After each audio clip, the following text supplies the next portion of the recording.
until people can see that a large segment of our society is more broken up and more concerned, giving more airtime and more deference to someone like Jimmy Kimmel than to Charlie Kirk, I have a major problem with that. That says something about the soul of our country. Welcome to Rivera and Reeves, the podcast where we break through the bias, report the news, and occasionally trip over our soapboxes while ranting about the headlines. Every week, we tackle the biggest stories with sharp analysis, unfiltered honesty, and just enough sarcasm to keep it fun. So pull up a chair, grab your coffee, and join us as we wade through the spin, because the media is trash and we have zero patience for their nonsense. Hey friends, welcome back to another episode of Rivera and Reeves. I'm Meseidy and I'm here with my friend Rachel. Say hello, Rachel. Hello, Rachel. If there's machinery in the background, my neighbors literally have decided to, like today, they're like excavating their front yard. Of course. So it's recording time. It's recording time. They didn't get the memo. I was like, how dare you? Rude. Yeah. My kids are doing a science experiment in the other room where things may or may not blow up. So if we hear interference, it's just our life. That's what it is.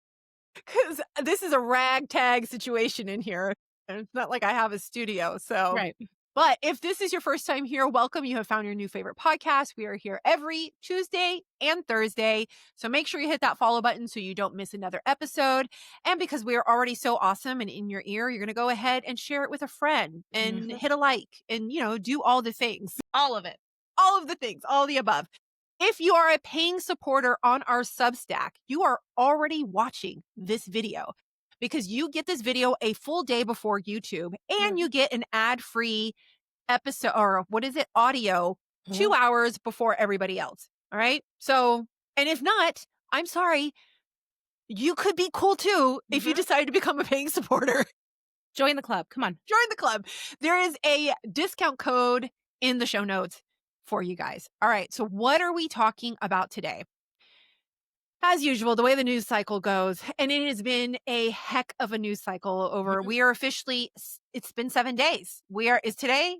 Yeah. Yesterday. Yeah. Yesterday was last Wednesday. So it has been a full week since the assassination of Charlie Kirk. It's been a really intense and wild news cycle. And of course, we are going to touch a little bit today on the updates in regards to the charges that against Charlie's alleged assassin, Tyler Robinson. And also there's a lot of conversation about text exchanges that were released on the charging papers where people have some curiosities. I also have some curiosities about those text messages.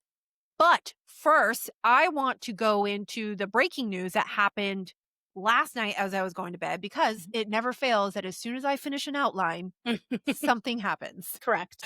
Like every stinking time. Yep. So to rewind and give you guys the background, Disney, ABC/Disney announced that they will be preempted, that that Jimmy Kimmel Live will be preempted indefinitely.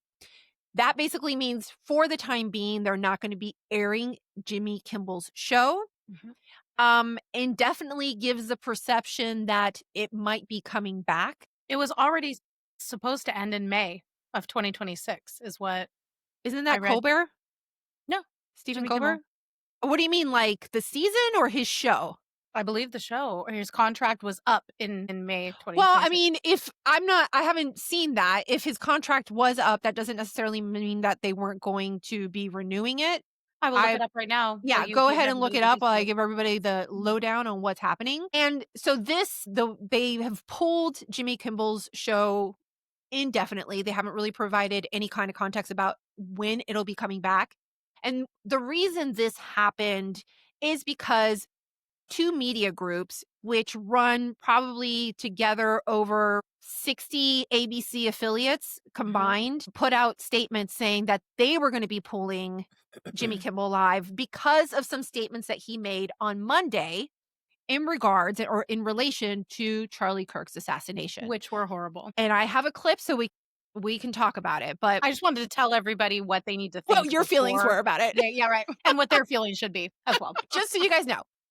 That is the appropriate feelings for you to have, according to Rachel. Because remember, what was it that you said in the chat, in the Substack chat, that you are in your wannabe imperialist mind or something like, because like no, you joke I'm a monarchist by nature. Yeah, there it is. If I were queen. I mean, If I obviously. were queen, that's Yeah. exactly it. Okay, yes, Jimmy Kimmel's contract for Jimmy Kimmel Live was set to expire at the end of the 2025-2026 TV season in May, and he has publicly indicated multiple times that he does not plan to renew it, effectively meaning that the show was slated to end. Oh, I okay. guess in a 2024 interview, he said he thinks he'll retire after that season, noting that seems like enough. I agree, Jimmy. Yeah, It does. well, we've all been thinking that, and apparently So is the viewership. so has Nexstar and Sinclair, which are the Mhm. 2 media groups who put out the statements that they were going to pull it. Now, Yeah. before I go into further of, like, the narrative of what everyone's debating, because I see 2 narratives building up, let me play for you the infamous clip that got Jimmy Kimmel in trouble. We hit some new lows over the weekend with the MAGA gang desperately trying to characterize this kid who murdered Charlie Kirk as anything other than one of them and doing everything they can to score political points from it. In between the finger pointing, there was grieving. On Friday, the White House flew the flags at half staff, which got some criticism. But on a human level, you can see how hard the president is taking this. My condolences on the loss of your friend Charlie Kirk. May I ask, sir, personally, how are you holding up over the last day and a half, sir? I think very good. And by the way, right there, you see all the trucks? They've just started construction of the new ballroom for the White House, which is something they've been trying to get, as you know, for about 150 years. And it's going to be a beauty. Yes. Okay. He's at the 4th stage of grief, construction. Demolition, construction. This is not how an adult grieves the murder. All right, so that's Well, the clip. the second part that just got clipped was that he said, "This is not how an adult grieves a murder. This is how a 4-year-old grieves a goldfish dying." Yes. And I thought that was a lovely addition. Just real great. The cherry on Now, the top. so that particular portion, because I saw that, like, how are you feeling? I'm doing fine. And then he starts talking about, the Mhm. president starts talking about the construction of the ballroom. There were reports, supplemental reports from reporters within that press pool Mhm. commenting and believing that the president didn't hear the entire context of the question. Yeah, it They was just loud. There was basically, a whole bunch yeah, of stuff because going on in the exactly. They were background. like, it's very loud. The engines were going. We don't think he heard the full Mhm. question. They just heard, how are you doing? And he answered that question and talked about his big, beautiful ballroom that's coming up. Yeah. So that was the other conversation that was happening in regard to the second part of that clip. Now, the part that's gotten a lot of people upset is the first part where he says, let me see. Hold on. I have the Okay, it says, we've hit some new lows over the weekend with the MAGA gang trying to characterize this kid who killed Charlie Kirk as anything other than one of them. So Now, gross. how did you hear that? What is he saying there? Well, he's saying that it's a conservative Republican that shot Charlie Kirk. That's all he's Okay. saying. That's how I Well, that's exactly what he's saying. What Okay, else I'm could just it be? calm. No, I'm not mad at you. I'm mad at Jimmy. And all the people that are like, yeah, that's right, Jimmy. You got him. Like, Well, okay, so I'm gonna get a little ahead of myself, but that's what woke me up, like, not woke me up, but when I woke up this morning, because I Mhm. actually did a little bit of a ranty rant on my Instagram stories this morning. I did. It was while you were doing your makeup, which I was doing literally makeup, you've getting never ready. done before. And I've never done before.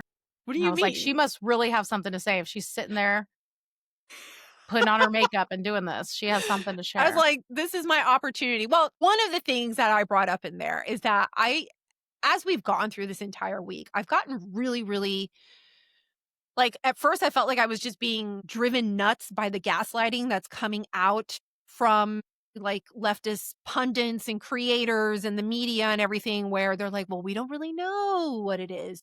Right. It could be this. I just really felt like I was going out of my mind. And then when I woke up this morning, that feeling just immediately turned to anger, because the debate now, or one of the portions of the debate, is that what Jimmy Kimmel was saying, that he was not suggesting that it was a Republican or someone MAGA that assassinated allegedly Kirk. That what he was saying is that MAGA was doing everything possible to make sure that nobody believed that MAGA assassinated Charlie Kirk. But he said it's one of their own. Like, he said that they're trying to convince you that it's anything other than one of them. So that's implying that he Yeah, is a but that's my conservative. point. It's like Yeah. they're saying that, let me get the full quote here again. They're saying that the MAGA gang is trying to characterize this kid who killed Charlie Kirk as anything other than one of them. It's like they went out of their way to care. I'm not No, I defending know. this. This I is the know. argument. They're going out of the way to say he's just saying that MAGA was saying it's not us. It's not us. As opposed to the way I heard it was that he was saying MAGA, that obviously it was a person that did it.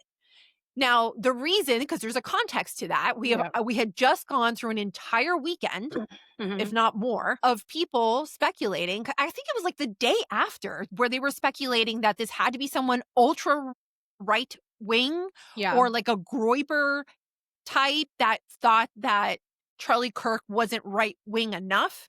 And Mhm. that was the narrative that was bubbling on the left Yeah. over the weekend. So then he shows up on Monday and he makes the statement. So either he made a really poor statement, or he's saying that he thought that it was a MAGA person or a Republican or a conservative that assassinated Charlie I Kirk. definitely will not be giving him the benefit of the doubt because, I mean, he says really pointed, awful things all the time. All the Why time. would there be an exception this time? He makes his disdain for conservatives and the president very obvious. I mean, no, I'm not giving him the benefit of the doubt. Sorry. And honestly, if people have to sit around and run circles and jump through hoops and like parse out a sentence word by word to try and defend you, then you screwed up. And Well, okay, you're not making it clear enough. No. exactly. And apparently you aren't the only one, because Nexstar and Sinclair put out a statement Mhm. following this. Now, to give a little bit more context, before that statement was put out, FCC chairman, is it chairman or FCC commissioner? I think it's Director, commissioner. commissioner. I FCC don't know. commissioner Brendan Carr was on, what do you call that show? Benny Johnson, Mhm. after Jimmy Kimmel had made this statement. And I'm going to go ahead and play. This is a clipped clip for context, so you guys can get an idea of what Carr was saying. In some quarters, there's a very concerted effort to try to lie to the American people about the nature, as you indicate, of one of the most significant, newsworthy public interest acts that we've seen in a long time. And what appears to be an action by Jimmy Kimmel to play into that narrative that this was somehow a MAGA or Republican motivated person. If that's what happened here with his conduct, that is really, really sick. In some quarters, and is that the broadcasters, and you've gotten this right, are entirely different than people that use other forms of communication. They have a license granted by us at the FCC, and that comes with it an obligation to operate in the public interest. And we can get into some ways that we've been trying to reinvigorate the public interest and some changes that we've seen. But frankly, when you see stuff like this, I mean, look, we can do this the easy way or the hard way. These companies can find ways to change conduct, to take action, frankly, on Kimmel, or, there's going to be additional work for the FCC ahead. Okay.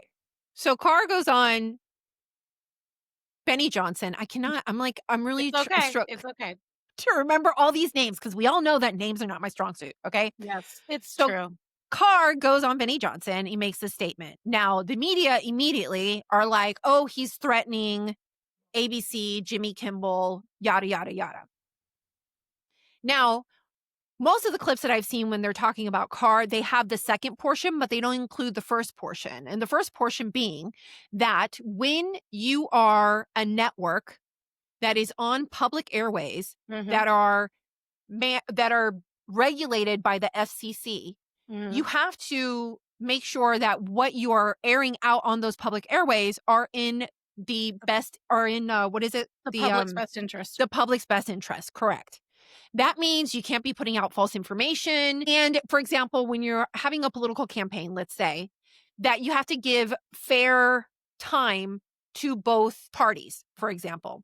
Yeah. Now, this stuff has not been enforced in a long time. It especially wasn't enforced over Obama or Biden I at think the all. only time that the FCC enforced anything under Biden was when they didn't give equal airtime to Kamala and Donald Trump on, Yeah, like, the and that late was night this show. second election Yeah, already during a time that, like, you feel that the times and the waves are kinda, like, turning, right? changing a little bit, yes. Correct.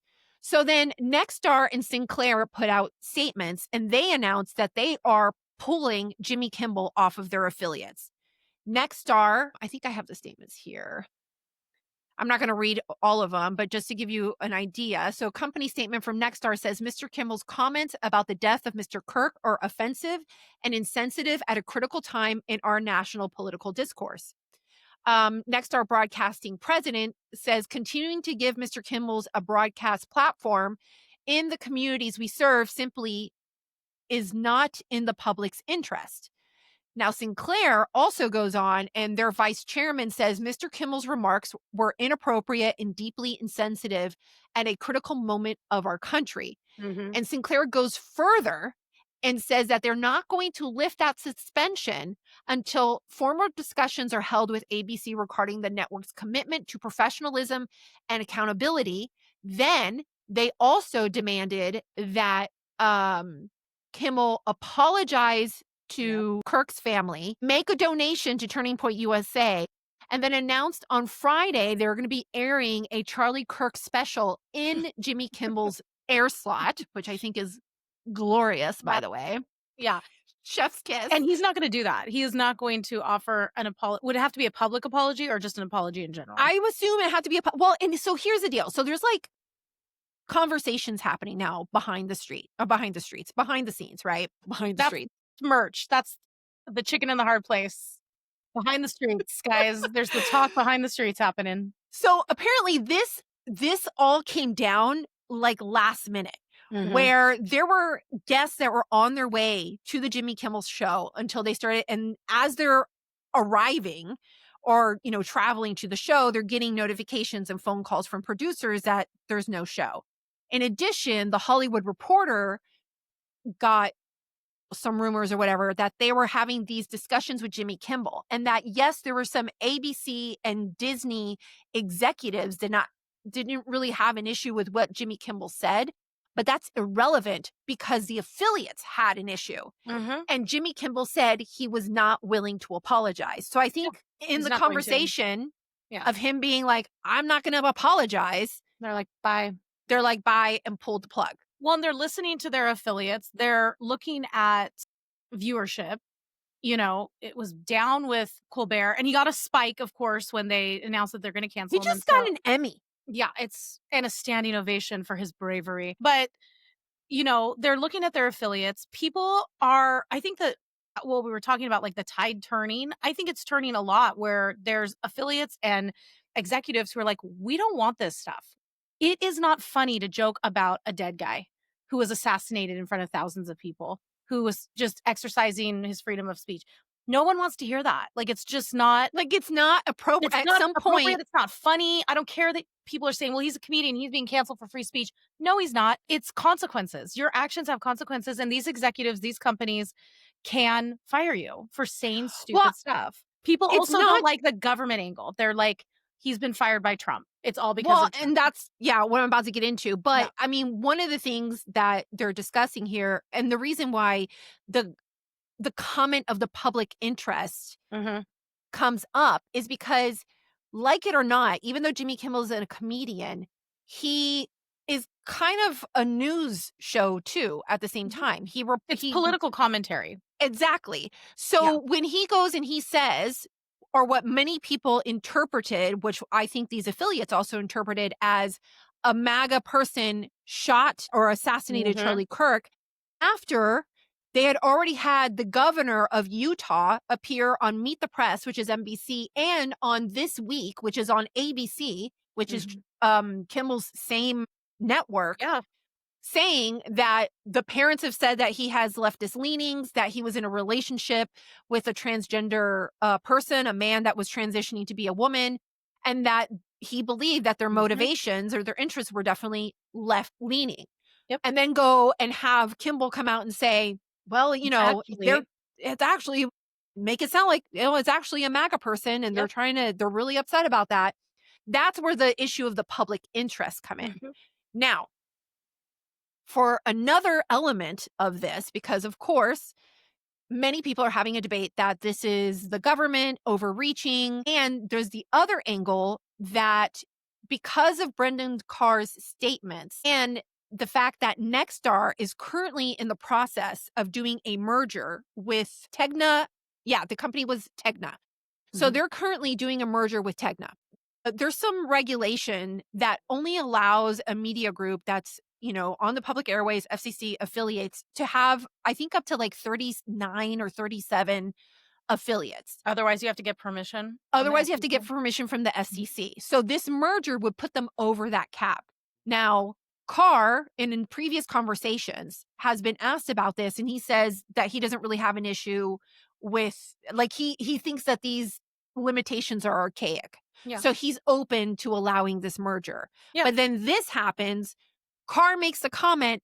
Nexstar puts out this comment and pulls Jimmy Kimmel. And so the narrative now is that Nexstar is only doing it to placate the Trump administration because they need this merger to go through. And I have Jake Tapper in his sweatshirt in his basement, Oh. probably. It's because it's breaking news. This is really, 'Cause it's really- breaking He news. needs to come live to talk about it. To talk about Definitely. this whole thing. So Mhm. I'm going to let Jake, now this is kind of long, but I want you guys, it's not just about, how he's reporting, like, that he reports it, but also pay attention after everything I've told you, what he reports. And also he includes clips in his reporting, and pay attention to those clips.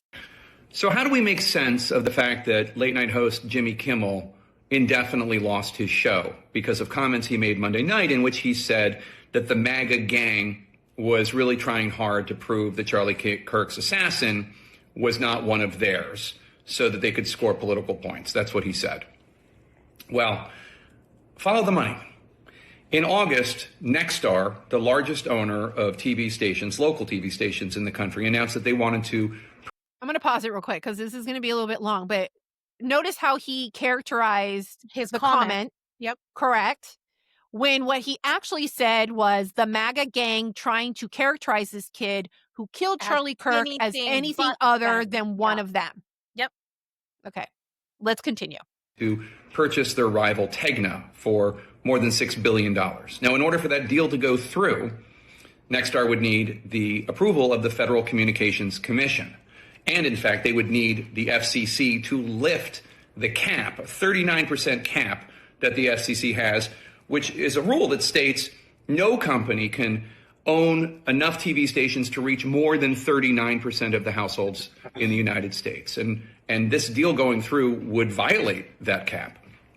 The current chair of the FCC, Brendan Carr, he earlier this year said that he would be willing to entertain lifting what he called arcane artificial limits on how many TV stations any one company can own. Okay, so that's where we are. Nexstar wanting to get the FCC's approval, the FCC commissioner making it clear that his mind is open.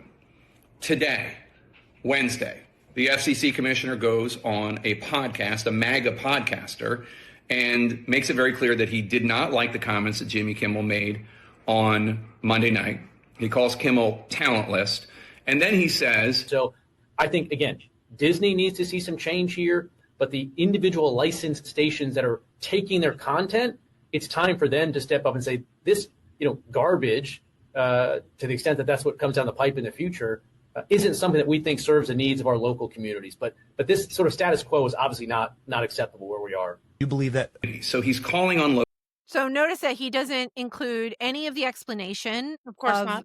the public interest, of the responsibilities of the FCC, how the FCC specifically only regulates networks like ABC, CBS, and NBC. They have no control whatsoever over like Fox News or CNN, or anything for like that. example. Yeah. So we're almost done. Just a little bit more. local TV stations to reject the Jimmy Kimmel show. That was posted on Twitter or X at 1:01 p.m. Wednesday. Within hours, Nexstar, makes the announcement that the company's owned and partnered television stations affiliated with ABC will preempt Jimmy Kimmel because they object to recent comments made by Kimmel. And then, shortly after that, ABC television network announced that they were suspending Kimmel's show. And so, while there are no doubt people who are legitimately offended by what Kimmel said, and no doubt tensions are high and feelings are fraught, there is also a lot of money to be made. And there are also a lot of people who want to endear themselves to the FCC Commissioner and President Trump. Okay, I know that Jake thinks that, like, this... Okay. Stop. You're like tussling your hair in frustration.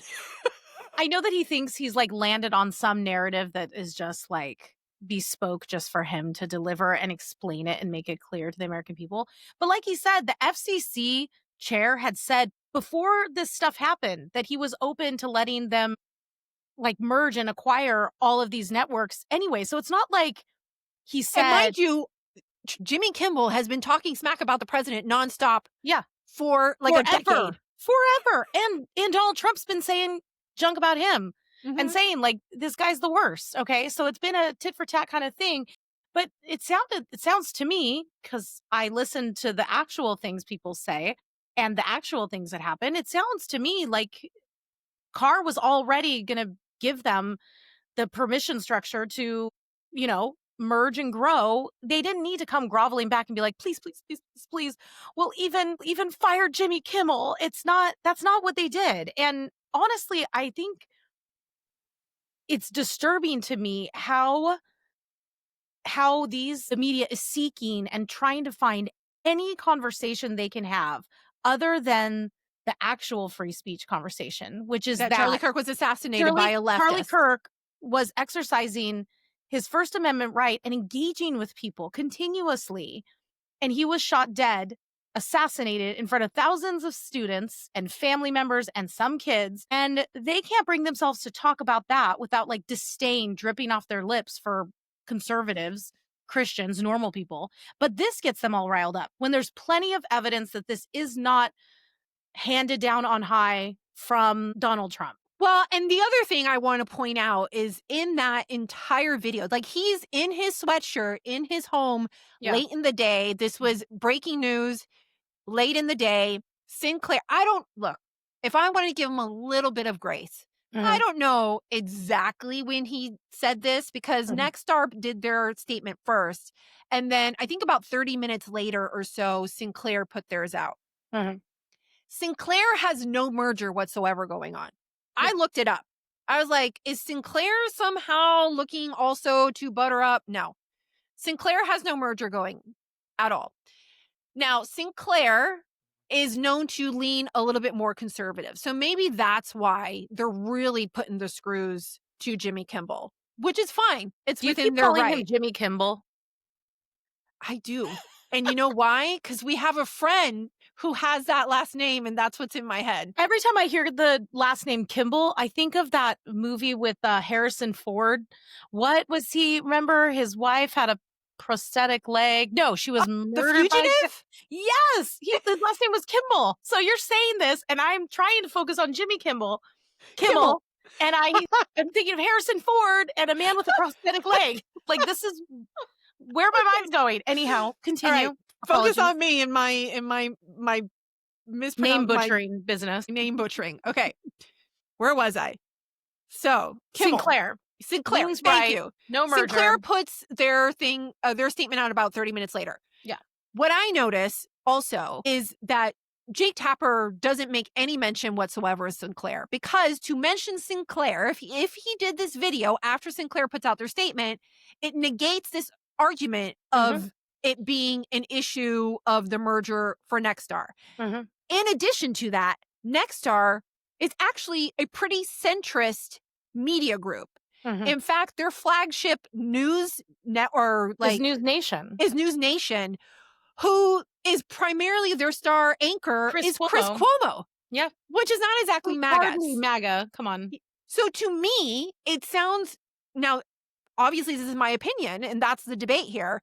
To me, this seems much more like a situation where these affiliates, who are like in the middle America, most of them, are tired of this polarizing, and not just the polarization, but the fact that a lot of misinformation only goes one way, or the, omission of information only goes one way. Mm-hmm. And with these two media groups joining forces, I don't know if this was coordinated or not, but let's just say they are accidentally.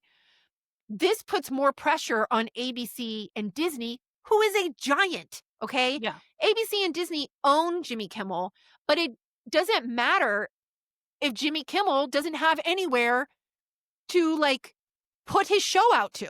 Yeah. If these affiliates don't want to show it. Right. So that's the situation we end up in. And in addition, he was doesn't want to apologize. Yeah. And at this point, with Sinclair saying not only does he have to apologize, but he has to donate to Turning Point He's not going USA. to. There's no way. There's no way. I don't know if that's going to happen. So what would be your elevator pitch to someone who says this is government interference and infringement on free speech? Well, I think that, the FCC would be completely what is it? ABC's on public airways. There are licensing requirements. You have to meet the public's interest. If the FCC finds that you have violated that public interest, that is what regulation does. Yeah. That is what regulation does. You love regulations, don't you? Yeah, You love I think that police they from the government. they would find a way to say this is a government vendetta no matter what. If it's going to be, and like you said, he's been on the air for the last 8 months now that Trump's been in office and has And said a this whole did bunch not of become an things. issue Yeah. until we were talking, because I don't the problem here is that when you're talking with pundits and individuals that are on the left, they're blinded and they don't understand, or I don't know if they don't understand or are unwilling to understand. It's willing ignorance, like willful ignorance. That's what it is.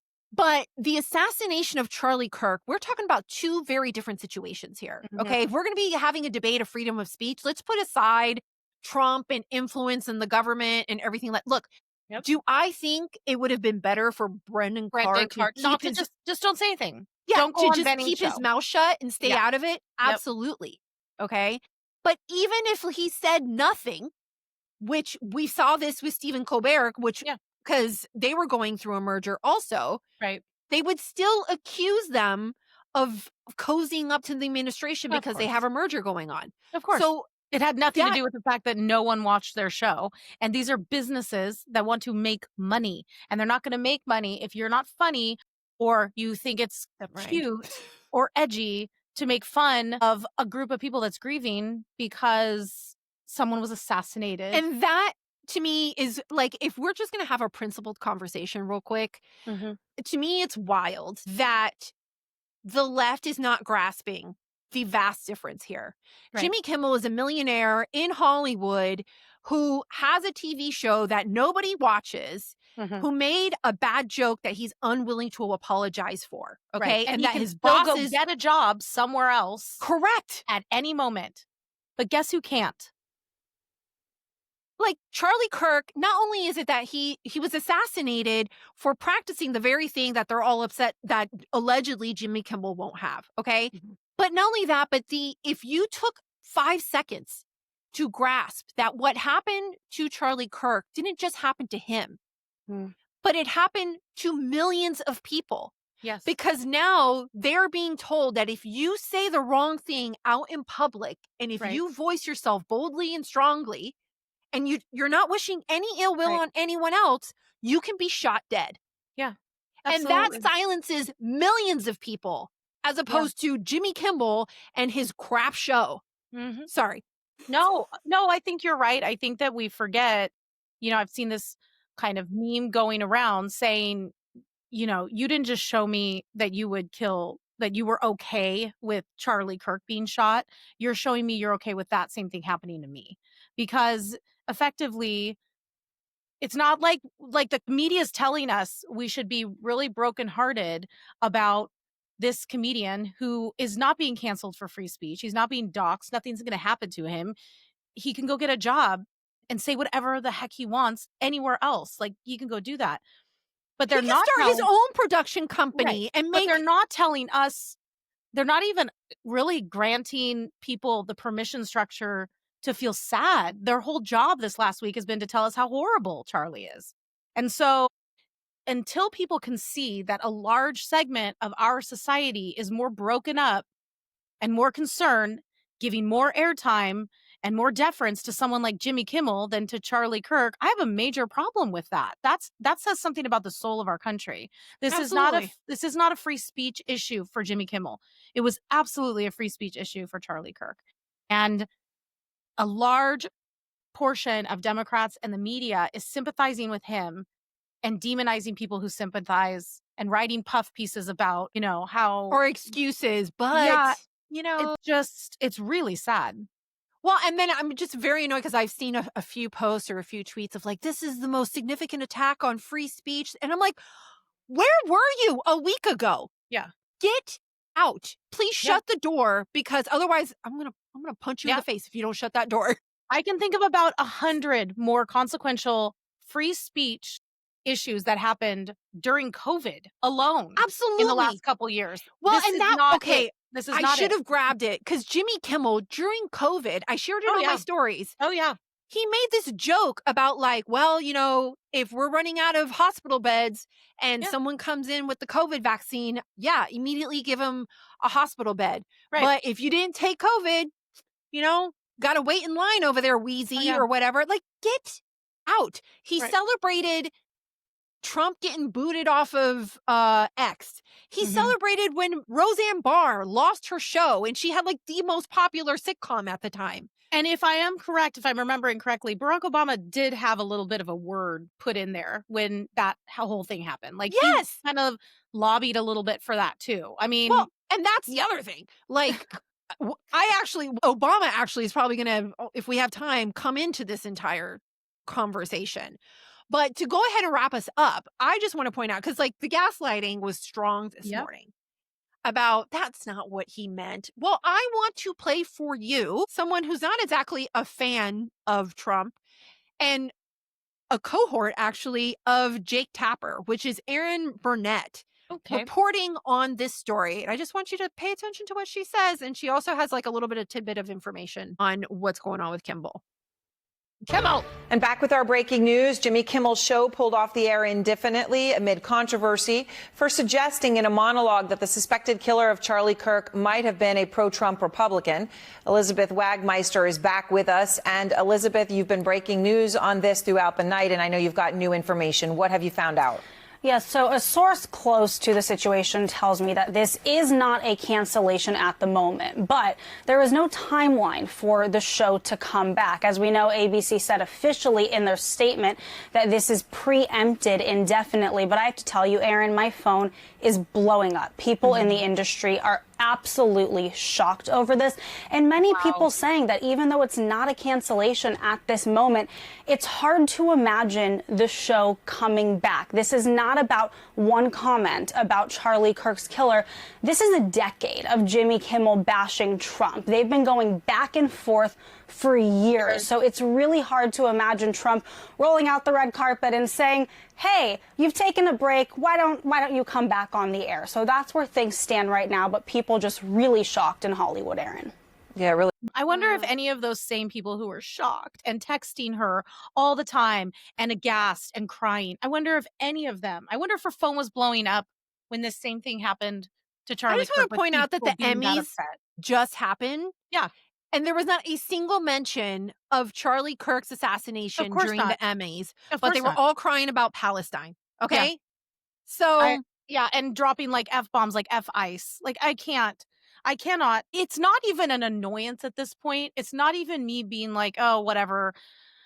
The liberals are going to be liberals. This is a core foundational problem, of insidious kind of darkness in our Yeah. culture that we are so numbed, that there is a segment of our society that is so numbed. And I don't know what exactly causes this to happen in people, but that they don't feel proper feelings when something like what happened to Charlie Kirk happens. That means there's something missing inside of you that you can somehow talk yourself out of the severity and the horrific nature of it.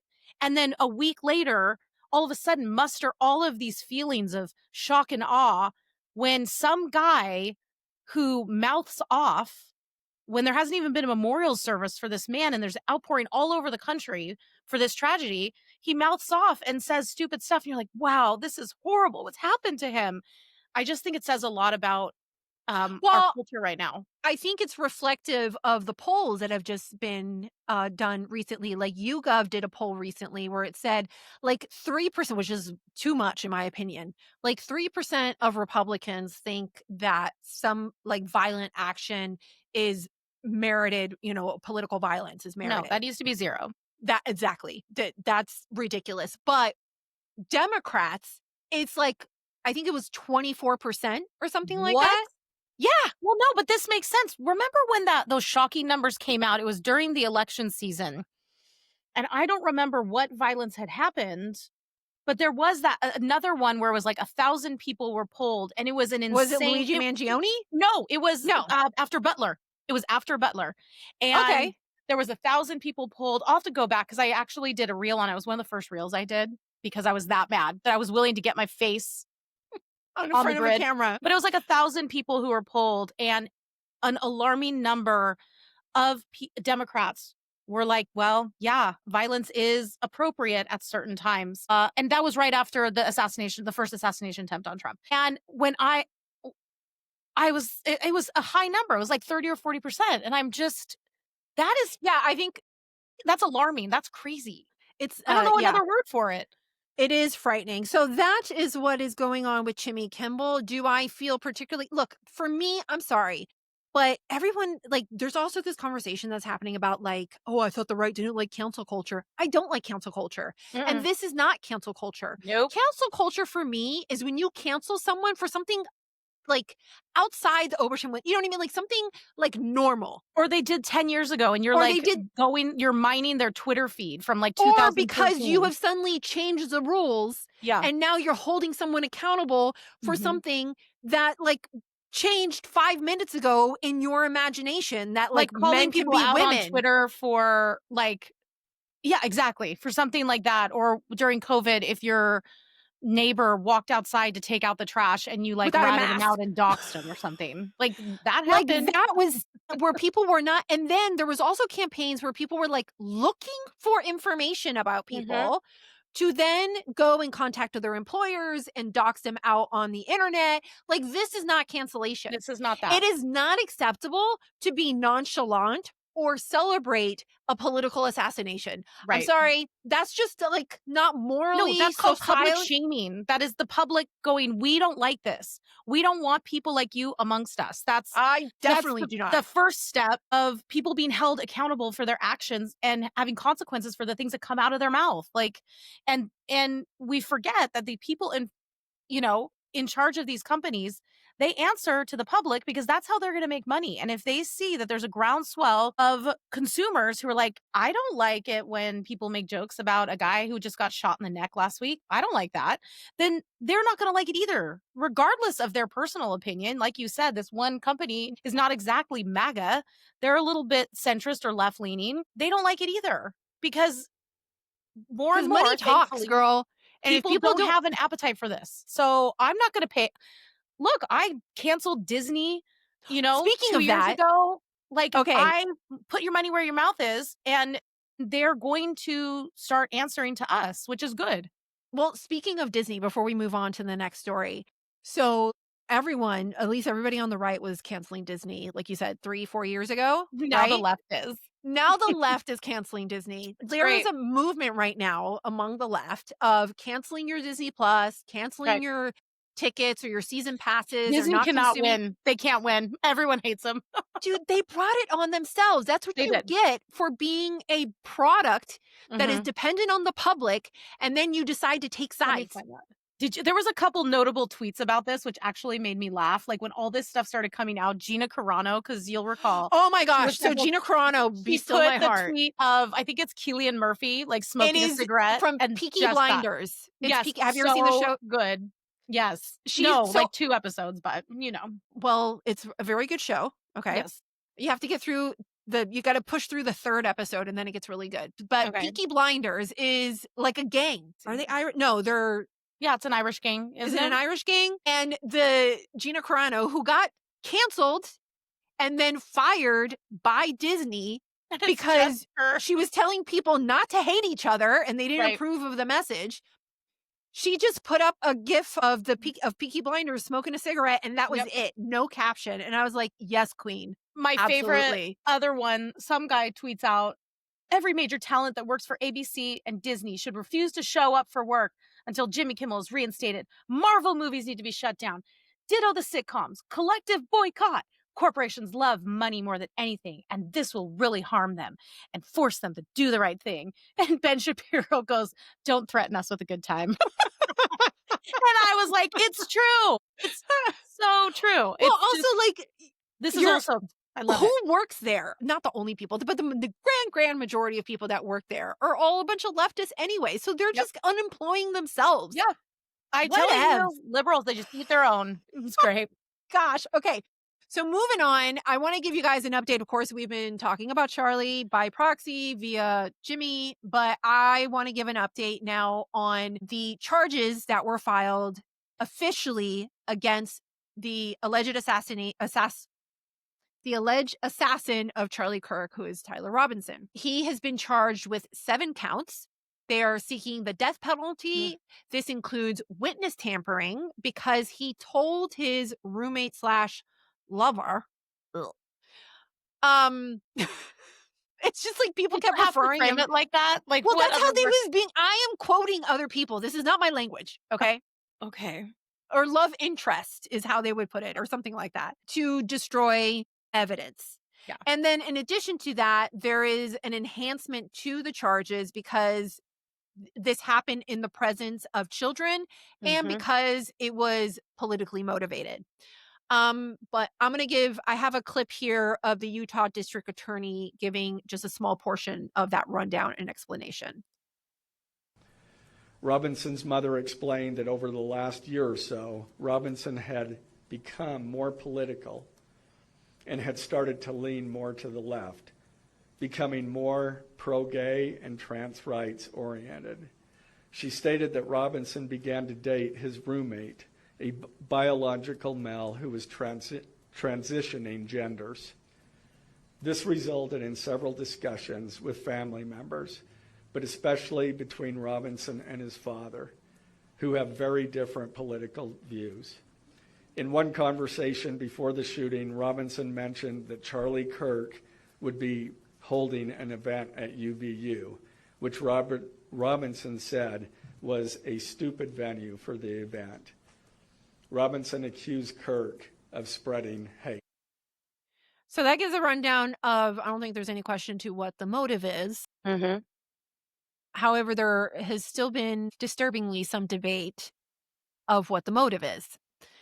Now, before we go into that, in addition to the charges and the motive that was provided there by the district attorney, the charging documents themselves included a text thread or some text messages that were exchanged between Twiggs and Robinson. Twiggs is his roommate / partner. And so these particular these messages have garnered a whole lot of attention and speculation.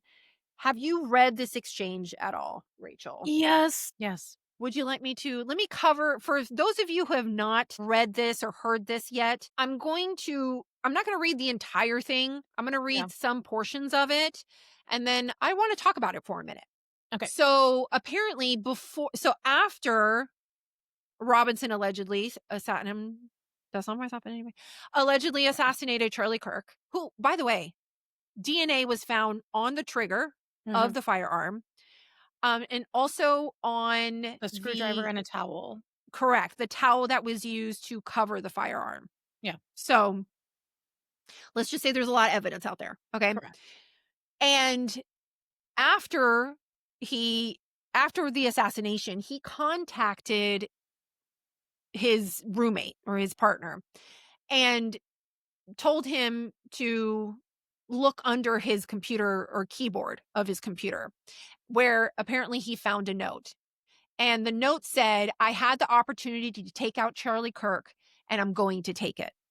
This was the note that he left under his keyboard that his roommate then discovered. And then they started to engage in a conversation.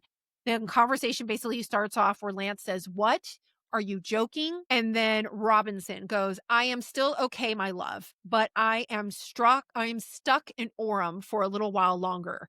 Yet I gotta grab my rifle still." Robinson goes, roommate goes, "You weren't the one who did it, right?" Robinson, "I am. I'm sorry." Roommate, I thought they caught the person." Robinson, "No, they grabbed some crazy dude, then interrogated someone in similar clothing. I had planned to grab my rifle from my drop point shortly after, but most of that side of town got locked down. It's quiet, almost enough to get out, but there's one vehicle lingering." Roommate, "Why?" Robinson, "Why did I do it?" Roommate, "Yeah." Robinson, "I had enough of his hatred. Some hate can't be negotiated out. If I am able to grab my rifle unseen, I will have left no evidence. Going to attempt to retrieve it again. Hopefully they'll have moved on. I haven't seen anything about them finding it." Roommate, "How long have you planned this?" Robinson, "A bit over a week, I believe. I can get close to it, but there is a squad car parked right by it. I think they already swept that spot, but I don't want to chance it." Then he goes on to talk about how he needs to be able to retrieve it. He's concerned that the rifle apparently was his grandfather's. He doesn't know what he's going to tell his old man, I think is what he said. Yeah, he goes, "How the F will I explain losing it to my old man?" Meaning the rifle. Because I feel like that might not be what you're going to have to explain to your dad. You I'm not think? sure he's going to be super concerned about the rifle at this point. So that is a portion of the text exchange. I'll include the charging documents in the show notes if you guys want to read the rest of it for yourself. I mean, he even mentions, I think he mentions the scope that was on the rifle, that it was a $2,000 rifle. And then he goes and he tells his roommate to delete the exchange and basically talks about covering up some evidence and what he needs to do to cover up some evidence and don't talk to anybody. Now, these text messages have created a lot of speculation. Mm-hmm. What do you think about this exchange? Mind you, these are 22-year-olds. Well, I'll tell you, I've never met a 22-year-old now or when I was 22 that used the phrase old man. But I mean, okay. I mean, maybe in Utah they do. Maybe I don't know. My love thing is weird to me, actually. But more so what's weird to me is the text messaging alluding to the fact that the boyfriend didn't know that he was planning this when all week last week we were seeing text or Discord threads with people who were literally saying the date that he was going to be assassinated and alluding to there's going to be a big surprise. And it sounds to me that's fishy. I mean, of course he knew if we are to believe that the Discord threads, his boyfriend and they live together, I just feel like there's no way that he could have been involved in all these Discord groups and literally in his brain been plotting and planning an assassination and his boyfriend didn't know. I mean, I suppose to me, I want to know where all of those people are that were in all those Discord chats. I want all of them rounded up and sat down. I feel like there's tons of people involved in this, or at least there were multiple people that knew about it. And this guy, this boyfriend, when he found that out, why didn't he immediately go to the authorities? Obviously, you're an accomplice at that point. Because it was the parents that turned him in. Yeah, he's an accomplice at that point. Because what would have happened if Robinson would have gone like on the lam, were you not ever going to go to the police? What if he had successfully canceled their communication? So this guy's guilty. He needs to be brought in. Well, he's already in. He needs to be charged. And then I feel like there's a lot of people involved in covering this up. And this exchange just sounds weird. It just sounds weird to me. Have you ever seen I know you probably haven't, but you've never seen the show Breaking Bad? No. So, spoiler alert, anyone who plans on seeing Breaking Bad, which ended 8 years ago or something like that, your time You is have up. to give a disclaimer. I one time on my blog talked about Han Solo dying, No, and you just did it again. yeah, I did, because if you wanted to see that movie and it mattered that much to you, you would have seen it like a decade ago, right? But Yeah. people got so mad at me. I'm like, you guys, I feel like there has to be an expiration date on You're those type like, of things, like maybe 2 or 3 movie years. came out when I was like 2. Okay. Yeah, so it's gonna be okay. Like, calm down. Anyways, go Well, ahead. Breaking Bad, just so, like, if you guys want to fast forward like a few seconds, the ending of Breaking Bad, the way, because it's a married couple, he deals drugs, she kind of finds out about it, she actually ends up kind of in on the entire situation. But in order to exonerate her, they have a conversation knowing that they're being recorded, where he basically says, "It was all me. I know you had nothing to do with it. I know you didn't have any part in this, and I'm sorry I did this to you." Which sounds very much like this. Yeah. So there are Very a lot of weird. people who are speculating. There's 2 people. It depends on what camp you want to fall into. Like, I guess how big your tinfoil hat is. On that, it's like the feds are making it up and they wrote it because, who knows why they're trying to make it seem like. And I think it's a group of people who all have the same ideology. well, my thought is that absolutely, I think that because it was the boyfriend, if it's my understanding, the boyfriend was the primary guy that was like a gamer in the Discord chats. Mm-hmm.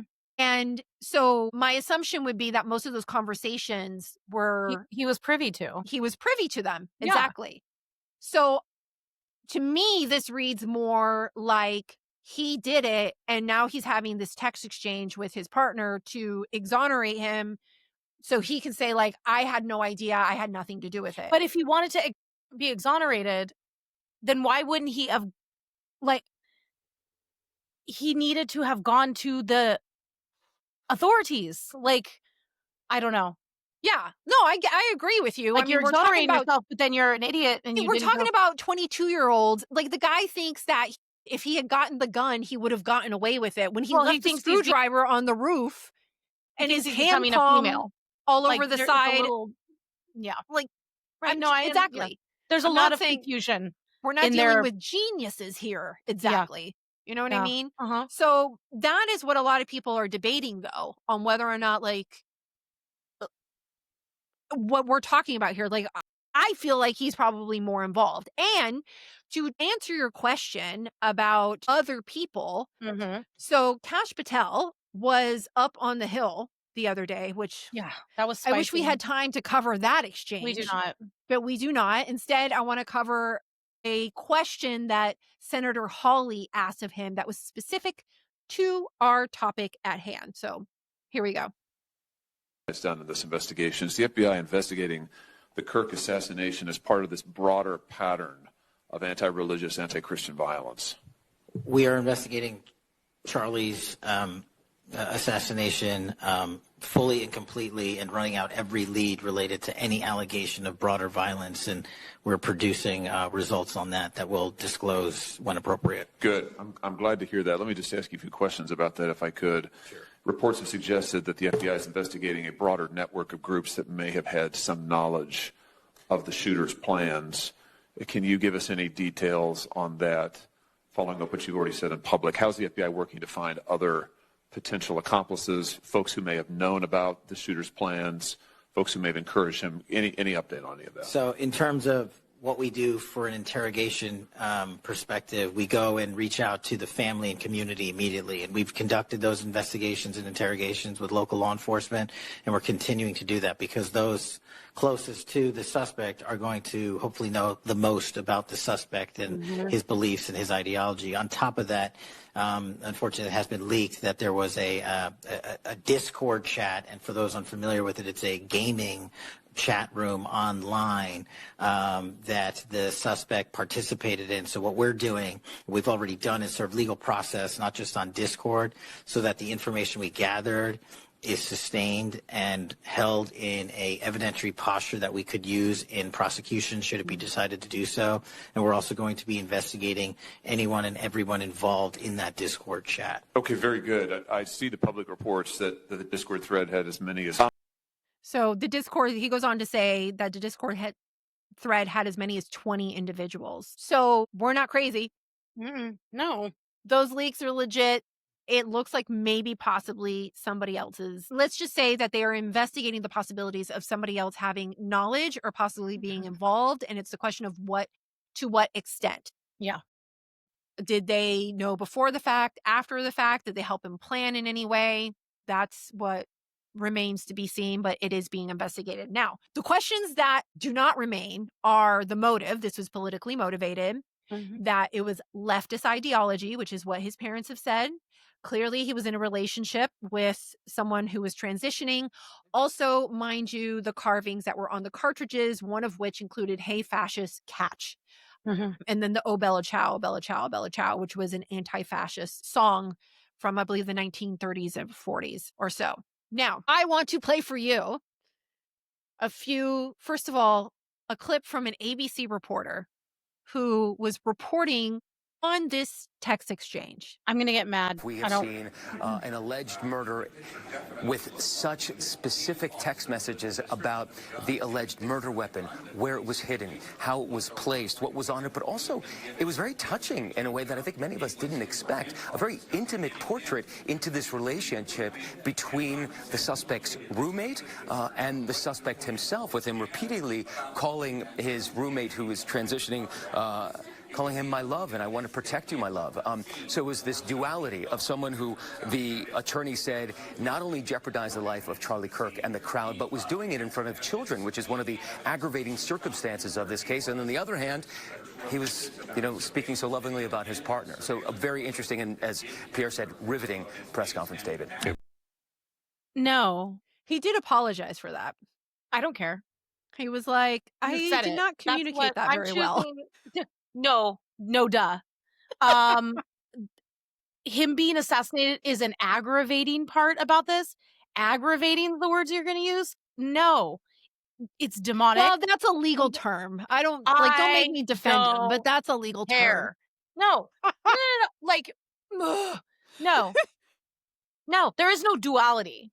Sorry. I don't care how much someone says, I love you, I love you, I love you, kissy face, I want to protect you from this. He assassinated someone. There's no duality. Yeah. Well, okay. Who told him? And she has no words. I don't. He did it twice. He did it again. Like, nobody told him after the first time. Maybe no on that. Say that. He went back the second time and he made it sound even worse. Well, I don't think you've seen this. Hold on to your pantalones, okay? Because this is Montel Williams on CNN on a panel with Abby Phillips. I will give us a palate cleanser with Scott Jennings, but let's first listen to Montel Williams. But here, I think I don't believe he was motivated politically. I think this was motivated emotionally. I think this was a emotionally stunted person who literally, when I say it this way, just hear me, tried to defend his significant other, not trying to defend some ideology. Although I do think there's clearly an ideological difference. That's why I played about what they said about the family. I mean, the ideological difference that he was reacting to wasn't just Charlie Kirk. It was also maybe his dad. I mean, his father was, according to him, MAGA. So that conflict was there, clearly. But this is a young man who's dating a person in transition. And I'm a conservative father, and so he goes, and I'm a conservative father, and my son brings it over, and it creates this conflict. So notice, he was in such turmoil because the love of his life was being negatively affected by Charlie Kirk's words. And also, according to Abby, his father was so horrible to him. Yeah, which is gross. Because I thought at first Abby Phillips was going to be like, I thought for once she'd be like, yeah, maybe you went too far with that assessment. I feel like we should dial it back. And then she went in, she's like, no, in fact, I'm not just going to say that he assassinated Charlie, but maybe he did it also because his dad's a jerk. This is when I say there's a piece missing from these people, like a very essential it's horrible piece of their souls that are missing. That's it. And you know what else I think? I think a lot of this narrative where people are trying to humanize this guy. Well, humanize, but also discover something that nobody else has discovered. It's a very self-serving the Oh, thing that's I'm happening a watching lot. where all these people want to have a fresh take. They want to have an enlightened take. They I want got to be some able to say, inside. I understand something that you don't understand. Let me give you my 2 cents when it's all very easy. This guy he was mentally and emotionally unstable, crazy, unhinged. He had been taken by he was captured by an ideology that leftists pump out all the time, so much so that he is confused and unwell in his mind and his body and his soul. And he had an ideological and a political difference from Charlie Kirk. And the only solution in his mind, because he was so mentally sick, was to kill someone. That's all it is. Don't try and act like this is because he gets his feelings hurt when people talk bad about transgender people. This is not what that is. Well, and just to be clear, like, you can be mentally sick, but still Yeah. know completely, like, what you're doing, and what you're doing is wrong. Like, that Correct. doesn't excuse Murder. what he did. Right. You know what I And mean? Like, they are literally like trying so hard to find a narrative that they can. It's like they're all throwing something out and throwing spaghetti against the wall, seeing what's going to stick, so they can turn the focus off of Charlie Kirk being an objectively great guy and just saying normal things, and someone on your side of the ideological spectrum killed him. They don't want to talk about that, so they're going to like try and find this new narrative. And no, it was all in the name of love. It's a love story. So, well, Scott Jennings had a reply for Montel cheers. Williams. I'm glad. Guys, the evidence here is overwhelming. He said, Charlie Kirk, I can't stand this hate anymore. I'm going to take him out. The testimony from him and the Montel's statements face. of his family, he had become more left-wing. He etched the statements that are made by the left about Republicans and conservatives and Charlie Kirk fascist on the bullet casings. He made a joke about it in his last text. Well, it doesn't sound like a joke to me because someone's dead and about to be buried. Well, so it doesn't those are sound two like a different joke to me. things. So No, they're I'm not just two different telling things, you, Montel. there is an effort. There was an effort all weekend long on the left to try to make this guy sound like he was a conservative. That failed. That was passed around all over the weekend. That has now failed. The evidence has now come out. He was motivated by hate. He was motivated by left-wing radicalism. He got mixed up with some trans ideology in his life. We'll learn more about that, I'm sure, when more evidence and testimony comes out. We are looking around the edges of this for something other than what's staring us in the face. Left-wing radicalism got this kid. He went up to a roof and he murdered our friend, and that's what happened. It's as easy as 1, 2, 3. It is not. And that I don't know complicated. how that guy sits there and listens to these people rationalize and try and, Well, and not to mention that they talk crap about him or talk smack about him off camera all the time. Yeah. I mean, golly.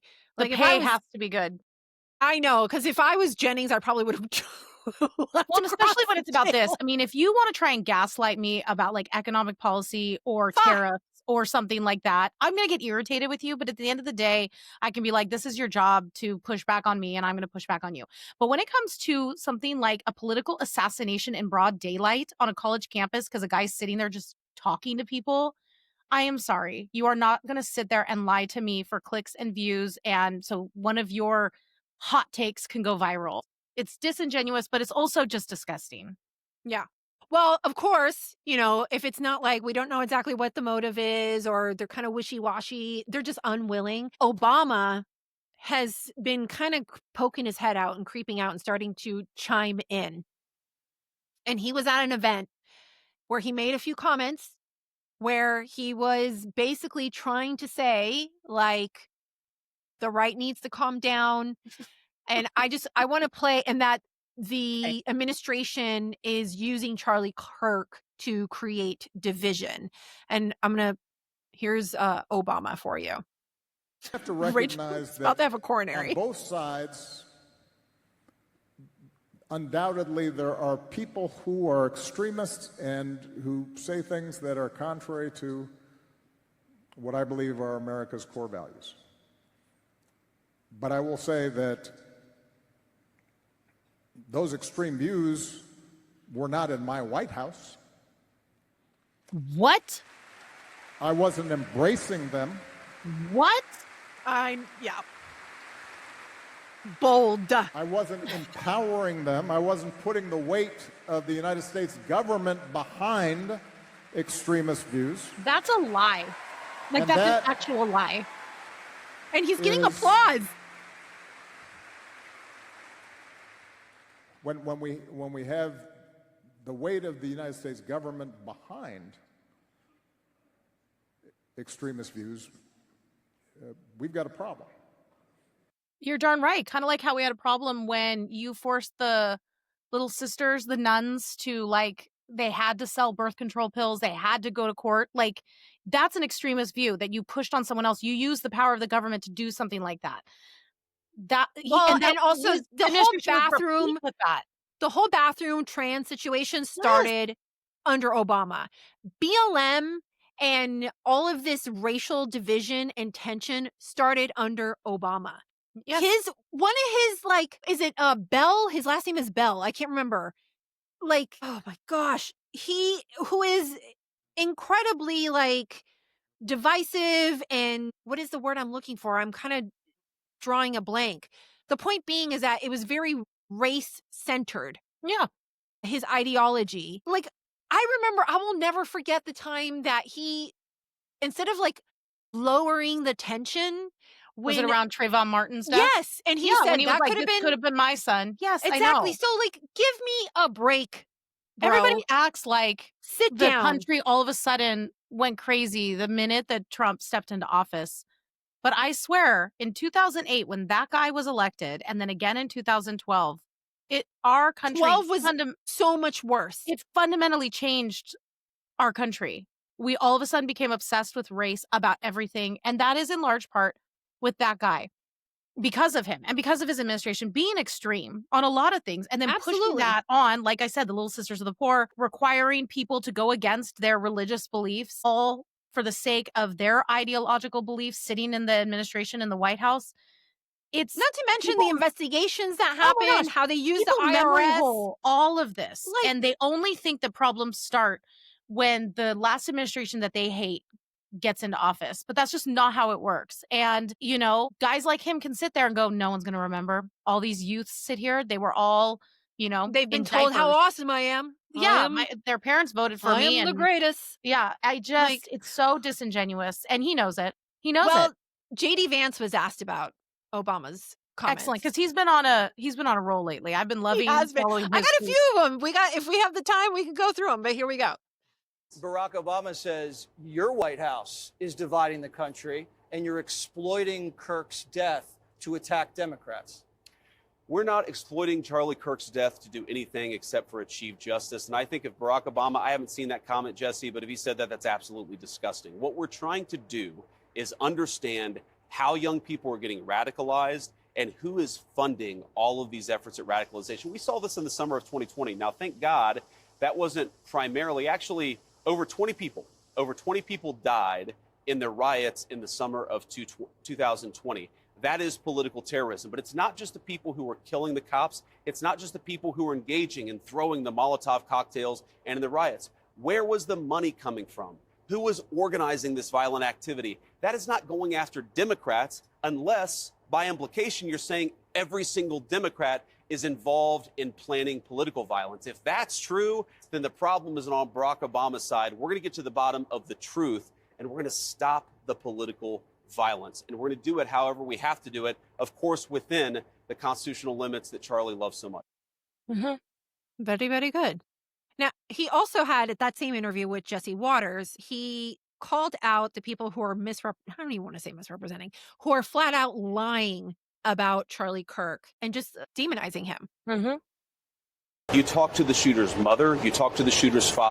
You talk to the shooter's mother, you talk to the shooter's father, you talk to the local district attorney, you talk to the FBI director or the deputy director of the FBI. You look at every ounce of evidence that we have, and it is clear.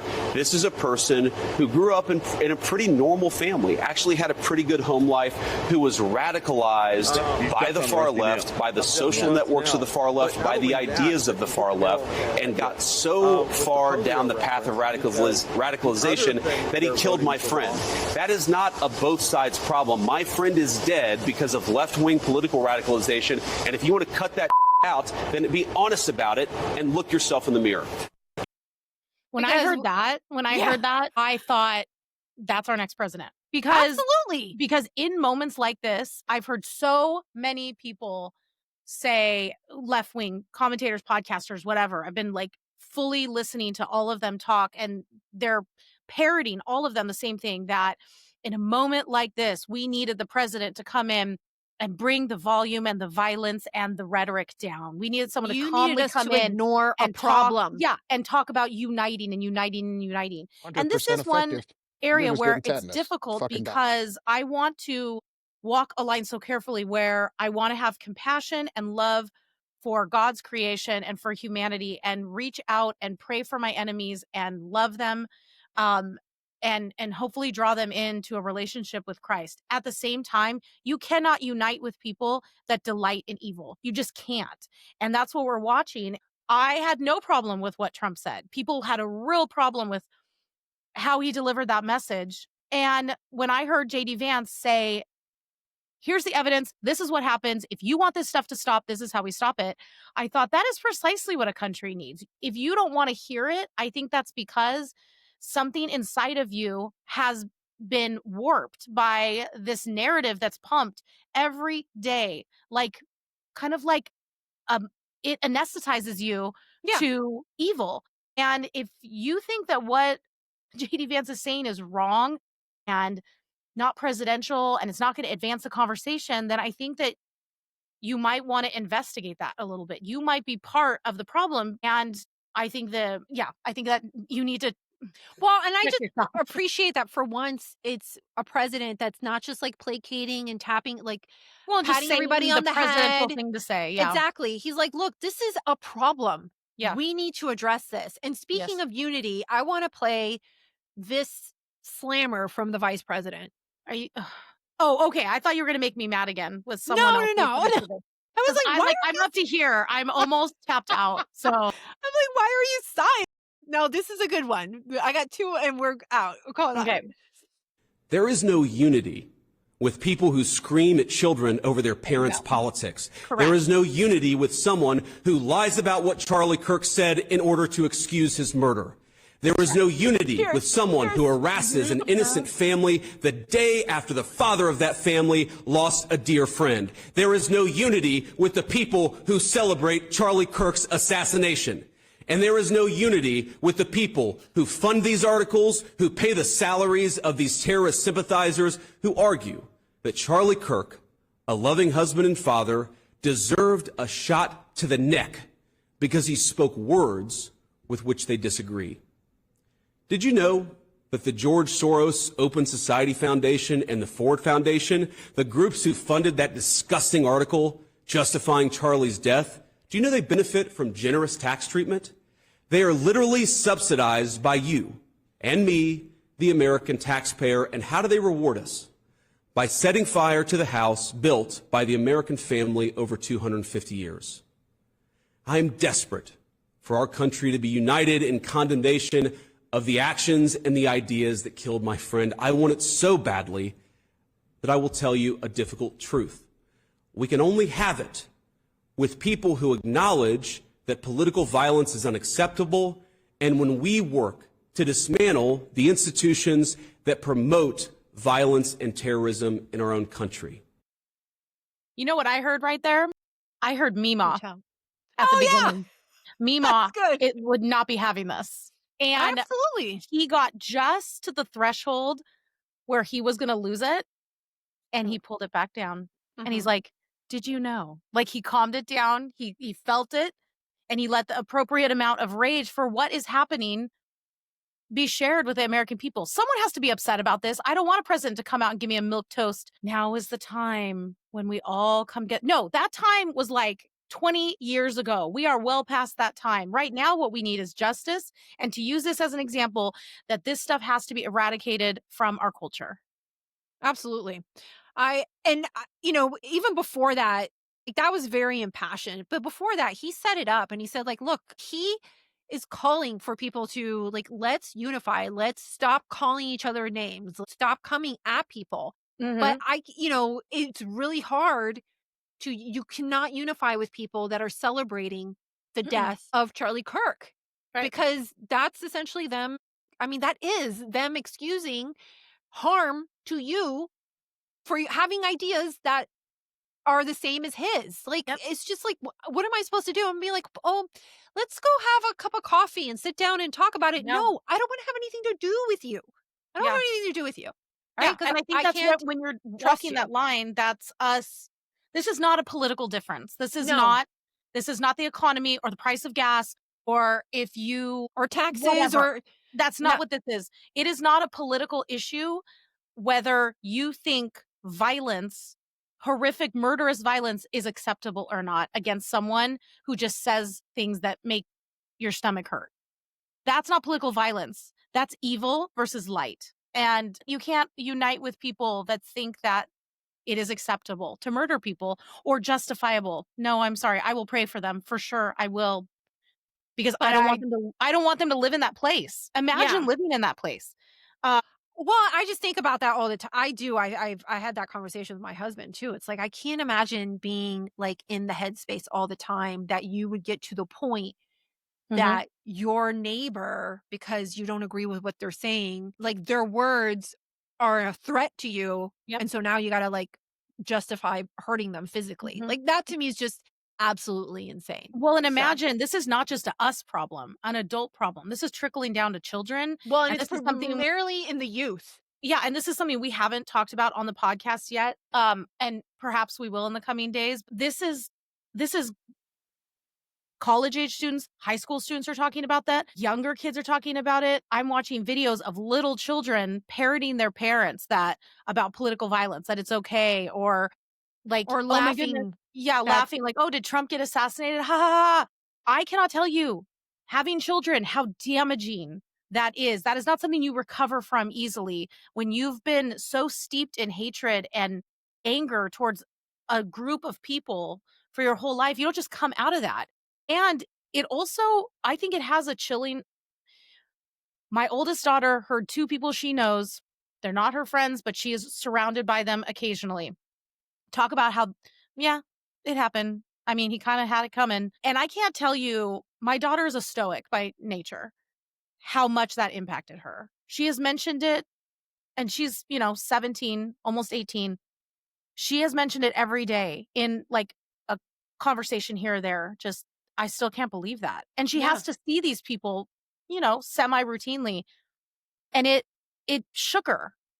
And this is happening not just for high school students and college students. This is all the way down to like 8, 9, 10-year-olds who will hear people when they use violent language and give a permission slip to And it dehumanize normalizes and they people. think it's okay. The kids Yes. think it's funny and they think it's This is okay. going to be another generation coming up where they heard that. Unless we turn this around real quick. I mean, the good news is that Turning Point USA is blowing up. They Blowing have up. gotten record number requests for groups, not just to put Turning Point in colleges, but also in high schools. Yeah. And I don't know if we were on air already recording, but right before we got on, Mhm.